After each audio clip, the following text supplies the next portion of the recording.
Nandito tayo guys para ituro ko ang panibagong lesson sa mathematics, no. Madali lang to. So kailangan nyo lang intindihin ang aking mga ituturo, no. So, and then bago tayo mag-start, sa mga bago pa lang sa aking YouTube channel, don't forget to like, share, and subscribe, and click the notification bell para magiging updated ka sa lahat ng mga video na aking i-upload. Then, pagdating sa math tutorial. So, and guys, i-share nyo to sa inyong mga kapatid, kamag-anak na gustong matuto pagdating sa mathematics, na. Okay.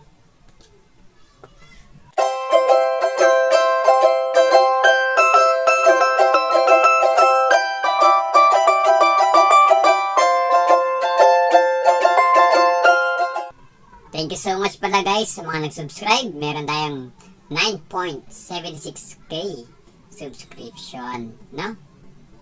Okay, ngayon, ang ating lesson ay walang iba kundi mathematics. Okay? Prime and composite numbers. Okay, prime and composite. Ano nga ba yung prime? What is a prime? And what is a composite numbers? What are the difference to each other, no? Ano yung pagkakaiba ng dalawa na yan? Ano nga yung prime at compare sa composite numbers, okay? So, let's do it and try to study, okay? Huwag kalimutan, subscribe ang ating YouTube channel. Thank you so much, kids. Okay. Yan, nandito si Teacher Junex para kayo ay turuan, okay? Okay, punta tayo dito sa ating mismong lesson. Okay. And but before we start, no, I would like to read and then to explain what is factors. So kailangan kasi natin to what is factors and what is multiples, okay? Okay. So factors are numbers that we multiply to get a product. Siyempre, ayan yung mga numbers na pag gagamitin mo pang multiply para makakuha ka ng product. Okay? Next, multiples are the products of a number multiplied by another multiple. Okay? Next, for example, no, for this example factors of 10. So, okay, briefly review. Okay, what are the factors? Okay, let we study about factors. Okay, pag sinabing factors, ito yung mga numbers na gagamitin natin or ginagamit pang multiply para makakuha tayo ng 10 na sagot, na product. Okay, for example, 10 times 1. So, 1 times 10 is a 10. Okay, 1 is a factor of 10, 10 is a factor of 10. Okay? Next, 10 multiplied by 5 o 10 times 5. 2 is a factor of 10 and then 5 is a factor of 10. Okay, so, kung sasamahin natin, no, ang factor ng 10 ay meron siyang 4. Itong 1, 2, 5, 10. Okay, kung bibilangin yan, 1, 2, 3, 4. So, meron, yung 10 ay meron siyang 4 factors. Okay? Okay? Next. Ayan. So, next naman is multiple. Okay? Kung papansin nyo, multiples of 1, nag-count tayo ng 1 to 10. Multiples of 2, nag-count tayo hanggang 2, skip counting by 2s. And then multiples of 5, skip counting by 5. Then multiples of 10, skip counting by 10. So, so lahat sila may 10, 10, 10, 10. So, okay, yan po yung multiples, okay? Next. Okay. Kung papansin natin, no, dito pa lang, no, bago tayo mag-umpisa sa ating lesson sa what is a prime, okay, what is a prime and then composite, try natin to i-study yung table, okay? Kung papansin nyo, yung 7, product, okay, first table product, second table numbers to be multiplied to get the given product. Then third table, third column is factors, And then, fourth column is number of factors, kung ilan yung factors na ginamit. Okay? So, dito sa number 7, 7 is our product. Okay. You can think the number to get a 7 product. Okay? 7 yung product. So, 1 times 7 only, no? 1 times 7. So, the factors of 7 is 1 and then yung 7. And then, kapag binilang natin yan, dalawa lang po. Okay? Next. How about 9? Sa 9 mga anak, no? 9. So, 1 times 9, then 3 multiplied by 3. So, 1 times 9 is equal to 9, then 3 times 3 is equal to 9. Okay. 1, 3, and 9 are the factors of 9. But take notes, okay? Okay? But take notes, okay? Take note, to use only once the repeated factors like 3 in 3 times 3. Okay, kapag po nakita na kayo ng dalawang numbers na ginamit, is considered as count as 1. Once lang po, no? Isang beses mo lang siya gagamitin, okay? Isang beses mo lang siya gagamitin, inuulit ko, no? Hindi po siya pwedeng 1, 3, 3, 9, okay? Okay, kapag may nakita po yung same na number, you can write as 1 lang po, no? Okay, so ibig sabihin, 1, 3, 9, pag binili natin 1, 2, 3, so 3 factors, okay? Yung 9 po ay meron siyang 3 factors. Next, yung 12. Our product is 12, so 1 times 12, 2 times 6, 3 multiplied by 4. So, 1, 2, 3, 4, 6, and 12. Yan ang ating factors ng 12. Okay?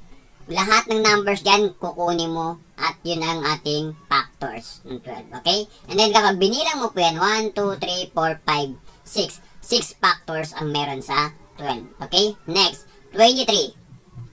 23. So, ang numbers na pwede natin gamitin pang multiply sa 23 ay 1 and then yung 23. So, 1 times 23 only. Then, 1 and 23 yung kanyang factors. And kapag binilang natin yan, 1, 2. So, meron siyang dalawang factors. Okay? Yung po yung kitawag nating factors. Okay? Kung ano yung mga ginamit nating pang-multiply doon sa numbers to get a product. Okay? Ito yung, pag sinabing factors, ito yung mga numbers na ginagamit natin pang-multiply natin para makuha yung product, to get a product. Okay? Next. Ayan. Okay, the factors of 7 are 1 and itself. Okay, the factors of 23 are 1 and itself. Ibig sabihin, yung factors daw po ng 7 ay yung 1 at yung kanyang sarili. The number itself. Yung 23, ganun din. 1 and then the number itself. Okay? Pag 9 and 12, marami. More than 2 factors each. Okay. So, kung papansinin nyo, no, dito tayo papasok. Okay? Dito tayo papasok, mga anak, no. A number, and what is a prime? Dito tayo papasok kasi ito ating lesson. Okay, pag sinabing prime numbers, okay, a number greater than 1 with only 2 factors is a prime numbers. Okay, ibig sabihin, okay, the numbers 7 and 23 are examples of prime numbers. Okay, bakit ito naging example, yung 7 and 23? Why? Kasi, kung papansinin nyo, anak, no, wala kayong ibang gagamiting numbers dyan, kundi yung kanilang sarili at ang 1. The number itself. Sabi dito, kapag sinabing prime numbers has 2 only factors. 1 and the number itself. Kung ano yung number na yun, yun lang po yung factor niya. 1 and the number itself, yung sarili niya. 1 at ang kanyang sarili lang ang kanyang factors. Pag sinabi naman pong composite numbers, okay? Pag sinabing composite, a number with more than 2 factors is a composite. Okay? The number 9 and 12 are example of composite numbers. Why? Kasi nga, yung 9 and 12 ay marami silang factors. Kung babalikan natin itong table, okay, yung 7, okay, kung papansin ninyo, numbers to be multiplied to get the given product, 1 and 7. 1 times 7 is equal to 7 and the factors is 1 and 7. Kung papansinin nyo, ang factors niya lang po ay 1 and then the number itself. Ano yung number itself? Yung kanyang sarili. And then kapag binilang nyo po yan, dalawa lang po yan. Wala na kayong magagamit na ibang number para makakuha ng 7, kundi 1 times 7 lang. Okay, next. How about, kaya po itong 7 ay prime. Okay, pag sinabing prime po, ang factors niya lang po ay dalawa. Has 2 factors only. Okay? Has 2 factors only. Has 2 number of factors only, ha? Next, pag sinabing, yung 9 naman, it is a composite. Okay? Yung 9 is a composite. Why? Because 9 has more than 2 factors. Because 9 has 2 more than factors. Number of factors. Okay, 1 times 9, then 3 times 3. Okay, then, ang original na factors niyan is 1, 3, and 9. So, pag binilang natin yan, 1, 2, 3. So, 9 has 3 number of factors. Yan ay composite. Kasi nga, sumobra na siya sa dalawa, ang kanyang number of factors, it is composite number. And then next, 12. The product is 12. 1 times 12, 2 times 6, 3 times 4. So, 1, 2, 3, 4, 5, 6. So, 12 has 6 number of factors. So, ibig sabihin, 12 is a composite number. Okay? Next, 23. 1 times 23 only. So, 23 is a prime numbers. Why? Because the factors of 23 are 1 and the number itself. Yung 1 at ang kanyang sarili. Okay? Wala na pong ibang factors yan kundi ang kanyang sarili at yung 1. Naintindihan po ba? Okay. So, for example, no? Okay. For example, short review lang din, no? Ito pala, no? Pag sinabi, okay, pag sinabing prime, has 2 only factors only. Okay? Pag composite, more than 2 factors. Okay? Composite, more than 2 factors. Okay, and then kapag prime, has 2 factors only. Okay, the number 1 and 0 are neither prime nor composite. They are considered as special numbers. Okay? The number, the only even prime number is 2. Okay? Okay. Okay, so for example, no, let's try this. Ayan. Let's try this, ito. Write P if the number is a prime and C if the number is a composite. Okay. So, write P if the number is a prime and C if the number is a composite. Okay. So, proceed tayo. Okay, 3, 5, 9, 12. Okay. Number 1. Okay. So, let's identify it is a prime or composite. Okay? So, 3.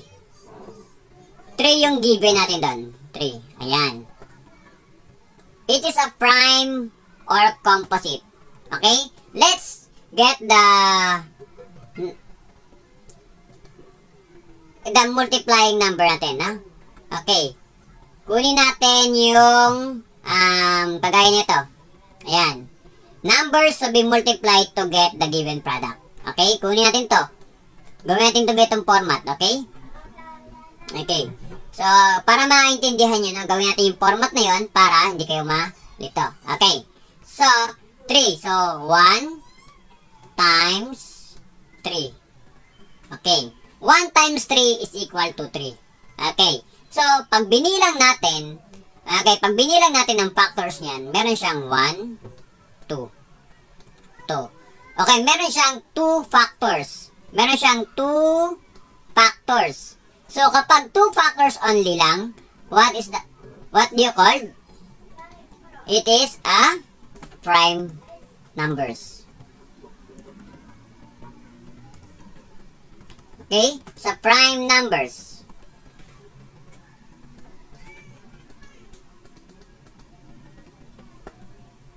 Okay. It's a prime numbers. Kapag po dalawa lang po ang factors ng isang ating product ay prime numbers po yun. Okay? So, 1, 2. Okay? So, ang factors nito is 1 and yung 3. Okay? Meron lang siyang dalawang factors. Okay, next. Ibang problem. Yung dito, what number? Okay, so 5. Yung number 2, 5. So, yung 5 is equal to 1 times 5. So, meron siyang dalawang factor. 1 and then yung 5 only. Okay? And then, it is a prime. Okay, it is a prime numbers. Okay? It is a prime numbers. So, ganun lang po. Okay? Kapag nakita nyo na ang isang number, ay dadalawa lang po ang kanyang factors, ito ay prime numbers. Okay? Next. How about number 3? Oh, number 3. 3. Okay, 9. 9. Okay, 9. Ayan. Okay, clear. Pasensya na, no? Mahirap magsulat ng mouse. Okay, 9. So, meron siyang factors na ay multiply numbers ay 1 times 3. No. 1 times 3. It's wrong. 1 times 9. Okay. So, it is 1 times 9. And then, 3 times 3. So, ayan yun, no? So, para makuha ka ng 9 na product, 3 times 3, 9. 1 times 9 is 3. Kapag binilang natin ang factors nito, okay, kapag binilang natin ang factors nito, meron siyang 4. Okay, meron siyang 1, 4, pero sabi nga doon kanina, kapag may same na number, you count as ones only. Isang beses mo lang siya i-count. Okay, so 1, 3, and 9. Okay? So, hindi mo siya pwedeng isulat ng ganito. 1, 3, 3, 9. Ito ay mali. Okay? Ito ay mali. Okay? Kasi nga, sabi doon kanina, you count as ones. Okay? Kapag may parehas na numbers. Okay? Ibig sabihin, ito yung tama. Ito yung tama. Okay? Yan po yung tama. Ito po yung tama. Okay? So, meron ang 9 po, meron siyang 3 factors. Okay? So, mali ito. So, hindi natin kailangan yan kasi nga mali yan. So, baka malito kayo. So, ang tama po dito ay yung taas. Ito po. Ayan lang po yung factors ng 9. 1, 3, and 9. Kapag binilang natin yan, 1, 2, 3. Has 3 factors. Kapag sumobra na po ng dalawa, ang sabi nga po doon, more than 2 factors, it is called composite numbers. Okay. Pag sumobra na po ng dalawa, ang tawag doon ay composite number. Okay? Naintindihan? Ganun lang po kabilis. Okay. Next. How about number 12? Ay, ito po eh. Number 12. No? Okay. 12. 12 ang ating product. Okay. Bura natin. Clear. Pata natin. Okay. 3. Okay. 12. Marami to, anak. Marami tong factors ang 12. Bakit? Okay. 1 times 12. Then 2 times 6. 3 times 4. Yan, 3 times 4. Wala na. Okay. Kapag kinuha natin ang factors niyan, factors. Okay, factors. Okay, pag kinuha natin ang number of factors niyan, okay, meron siyang, meron siyang 1, 2, 3, 4, 6, and then 12. Lahat ng numbers na yan, kukunin mo po to. Yan, kukunin mo po yung lahat. Ayan. So, ang factors ng 12 ay 1, 1, 2, 3, 4, 6, and 12. Yan po yung factors. Okay, kung papansinin nyo, no? Pag winultiply nyo po ito, 12 po ang sagot. Pag winultiply nyo po ito, 12 ang sagot. Then kapag minultiply nyo itong 3 times 4, 12 ang sagot. Okay? Yan po yung product ng mga numbers na yan. Okay? So, and then, ito pong nakikita nyo marami, ayan, yan po ay ating mga factors. So, pag binilang po natin yan, okay, 1, 2, 3, 4, 5, 6. Okay, yung 12 ay meron siyang 6. Meron siyang 6 na factors. It is, kapag sumobra na po ang dalawa, more than 2 ang kanyang factors, ito ay composite. Okay, ito ay composite numbers na. Okay, ang tawag po dito sa 12 is a composite numbers. Why? Because 12 has more than 2 factors. Okay, kasi po ang 12 ay meron siyang 6. Okay, meron siyang 6 na factors. Okay? Ang 12 po ay meron siyang 6 factors. Okay? Ayan. Meron po siyang 6 na factors. Ang 12. Okay? Naintindihan. Okay, next. Etong number 5, 15. Okay, 15. Okay, so 15. Okay, yung 15. Okay. Sa 15, okay, meron siyang 1 times 15. And then 3 times 5. Okay, meron siyang, ayan. So, sa 15, ito po. 1 times 5, and then, 1 times 15, then 3 times 5. So, meron siyang 1, 2, 3, 4. Meron siyang 4 factors, number of factors. Ibig sabihin, 1, 3, 5, then 15. Then, technique ko lang dito, no? Okay, technique ko lang dito, i-arrange nyo siya ng pataas. Mababa, papunta sa mataas, okay? Least to greatest, okay?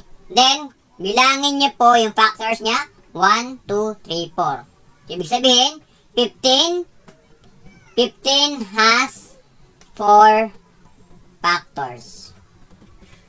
Okay? Ang 15 po ay meron siyang meron siyang 4 factors. And then 4 factors. And then it is called composite. Okay? Composite numbers. Ito ay composite number. Yan. Yan ay composite numbers. 15 is a composite numbers. Okay? Composite numbers, yung 15. Okay? Madali lang to, anak, no? Madali lang. Next. How about 13? 13. Ayan, 13. So, 13. Okay. So, 1 times 13. Ayan. So, wala na tayo. Wala nang ibang factors dito. Wala na iba tayong gagamitin multiply. No? Hindi na tayo, wala na tayong magagamit na numbers para makakuha to get 13 na product. Okay, so ibig sabihin, ang factors nito ay 1 and 13. Okay, 1 and 13 ang factors. Ayan, 1 and 13. So, ibig sabihin, dadalawa lang po ang kanyang factors. 1, 2. 1, 2. Kapag ganito po, no? Kapag ganito po, nakita nyo, 1 and then the number itself, 1 and the number itself, di ba? Number itself lang yan. And then 1, ito ay prime. Kapag po, ang nakuha nyo lang pong mga multiplier na number ay ang 1 at ang kanyang sarili or the number itself, it is called a prime numbers. Okay? Naintindihan? Ganun lang po kadali para matukoy ang prime and then the composite numbers. Okay? So, let's review again. What are the... Ayan. Okay, prime. Ayan, prime. A number greater than 1 with 2 factors only is a prime numbers. Okay?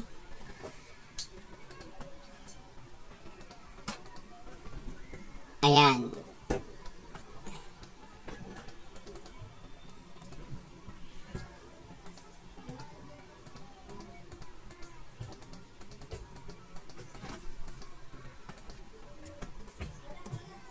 Okay? Is a prime numbers. Okay, kapag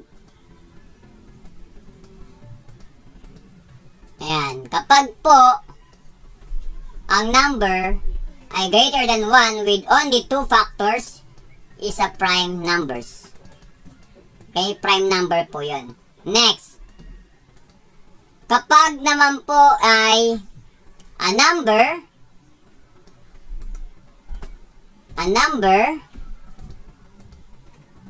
ayan, a number with more than 2, okay, more than 2 factors, it is called composite numbers. Okay? Ganun lang po kabilis. Okay? Yun lang po at maraming salamat sa inyong pakikinig. Naway kayo po ay natuto sa ating aralin today. So, composite and then prime numbers. Thank you so much. Thank you so much for supporting my YouTube channel. Don't forget to like, share, and subscribe. And click the notification bell para maging updated ka sa mga i-upload ko pong mga videos regarding sa ganitong content, ang math tutorial. So, thank you so much. Goodbye and muli, ako po si Teacher Unex. Maraming salamat po.